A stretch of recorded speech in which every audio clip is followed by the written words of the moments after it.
Hi, today we're at Monomoy Wildlife Refuge in Chatham, Massachusetts. We're on Cape Cod and we've just taken a nice walk around the trail, and I want to show you what we are finding out here on Monomoy. First of all, we found some nice whelk egg casings. Now these ones look like they belong to the channeled whelk. The channeled whelk has a nice smooth edge to it. These are the bigger whelks. Gastropods, right? They have one shell.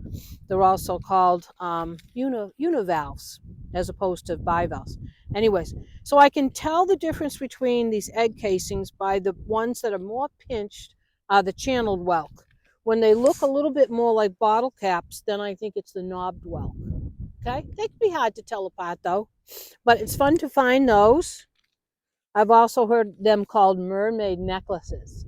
But anyways, these hold a ton of little baby whelks, and these look like they're fairly dried up. But if I find them and they seem like they haven't been on the beach too long, I like to put them back in the water. I'm going to put those down there. So if we want to start back here, you can see this is like the inner spire of a whelk, and here is a whelk. We've got some beautiful blue mussels. The color on these is really pretty. And I saw a guy out on the island, and it looks like he was fishing for mussels. Here's a whole bunch of them still together. Now they look like they're alive. I'm going to throw those back in the water in a minute. Over here we have some crab carapaces with some nice barnacles on there. But it looks like the barnacles might still be alive, so I might throw that back in the water too. We've got some quahogs or some false quahogs here. Those might be false. Hard shell clams. I found an eastern oyster. I found a piece of eastern oyster. Slipper shells, really common out here on the Cape. Slipper shells, tons of those. Jingle shells, pretty yellow and orange jingle shells. Those are bivalves. And the blood arcs, very common. Let me show you a couple more. These are the blood arcs, okay, because they actually have red blood, which is interesting for the arc shells. You can find those all the way down to like Florida. Very common. Let's see, what else do we have? Oh, more univalves. Look at how many moon snails I found. Lots of northern moon snails. See how you can see the umbilicus, that little hole underneath? That means it's a northern moon snail. That one's northern, northern. That's a top. This one, a lot of nice barnacles. Look at a baby slipper shell too, so you know where that one's going. Back in the water.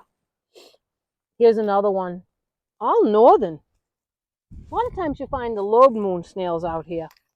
I got to go put that one back in the water. But, you know, people think that the shells don't have any use, that they're just hanging out on the beach.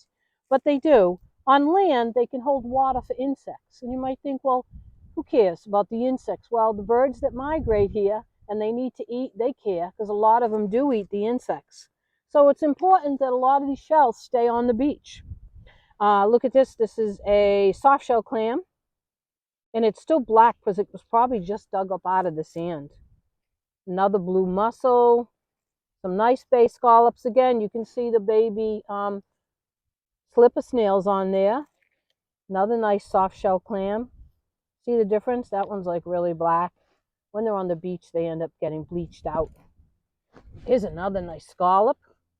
A lot of the scallops out on the ocean side were really bleached out, like they've been out here for a while. But there was a couple good ones here. And again, some nice barnacles on them. I like to see that. Oh, and we have some crab carapaces. That looks like a green crab. And this leg, I'm not sure. It almost looks more like a spider crab leg. I don't think it's the horseshoe crab leg. But anyways, look at these horseshoe crab carapaces. 1, 2, 3, 4. And these look like, it doesn't look like they were just molts. It looks like they might have died. But a lot of times when you find the crab carapaces, they're just a molt. In other words, the crab exited it and was getting bigger, so it needed to harden a new shell. But anyways, lots of crab carapace, lots of life on these too. So I'm going to put those back in the water. I mean, if they've been on the beach for a while, they, you know, these little creatures, these slipper snails might have dried out. Yeah, I'm going to peel one. Can you see him? He looks like he's dried out. They're really pink when they're still alive. So sometimes I check, and I try to bring them back if I can, bring them back to the ocean. Okay, so let's see what else. Oh, we have a jackknife clam here, or Atlantic razor clam, common jackknife clam, and is that it? Yeah, lots of slipper snails, lots of stuff. But anyway, so consider that a lot of the shells need to stay on the beach because they need to help with erosion.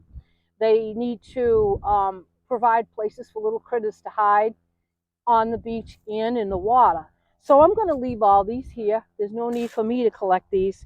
They said you can, though. I asked here, and they said you can take a small bucket if you'd like. But I have enough shells. So anyways, I'm just happy to find all this stuff. So thanks for joining me. It's so nice to see you again. Happy St. Patrick's Day. And hopefully you'll join me again. Thanks for subscribing. Thanks for liking. Enjoy the view.